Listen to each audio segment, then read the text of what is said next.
આગળ સમાચારમાં વાત કરીએ તો બોટાદથી સમાચાર પ્રાપ્ત થયા છે। બોટાદમાં હત્યાની ઘટના બનવા પામી છે। સમાચાર બોટાદથી સામે આવી રહ્યા છે। હત્યાની ઘટના બની છે। સમગ્ર મામલે કાર્યવાહી હાથ ધરાઈ। શિવનગર સોસાયટીમાં હત્યાની ઘટના બનતા ચકચાર મચવા પામ્યો। મોટા બાપુએ જ કરી નાખી ભત્રીજાની હત્યા। નજીવી બાબતે હત્યા કરવામાં આવી છે। નળ કનેક્શન કાપવાની વાતમાં મોટા બાપુએ જ હત્યા કરી।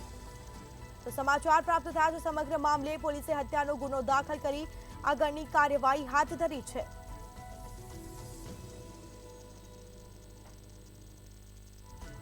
તો સમગ્ર મામલે કાર્યવાહી હાથ ધરાઈ। ઘટના બાદ આરોપી ફરાર થયો। પોલીસ હત્યાનો ગુનો નોંધી કાર્યવાહી શરૂ કરી।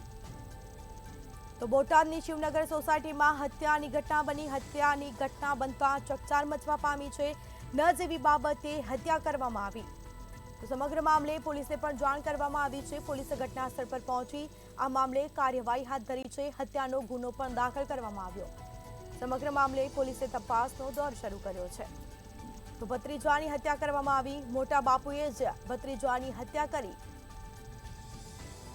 તો નજીવી બાબતે હત્યા કરવામાં આવી છે। સમગ્ર મામલે પોલીસે જાણ થતાં જ પોલીસ કાફલો ઘટના સ્થળે દોડી આવ્યો હતો। તો આ મામલે તપાસનો દોર શરૂ કરવામાં આવ્યો। તો ઘટના બાદ આરોપી ફરાર થયો હતો। પોલીસે હત્યાનો ગુનો નોંધી આગળની કાર્યવાહી શરૂ કરી।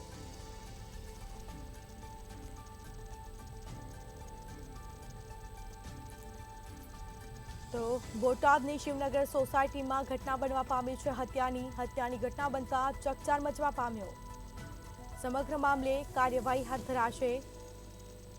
તો ભત્રીજાની હત્યા કરવામાં આવી। નજીવી બાબતે હત્યા થઈ છે। તો નળ કનેક્શન કાપવાની વાતમાં જ હત્યા કરવામાં આવી। મોતને ઘાટ ઉતાર્યો છે ભત્રીજાને। મોટા બાપુએ જ હત્યા કરી। તો ઘટના બાદ આરોપી ફરાર થયો હતો। સમગ્ર મામલે પોલીસે તપાસ શરૂ કરી છે।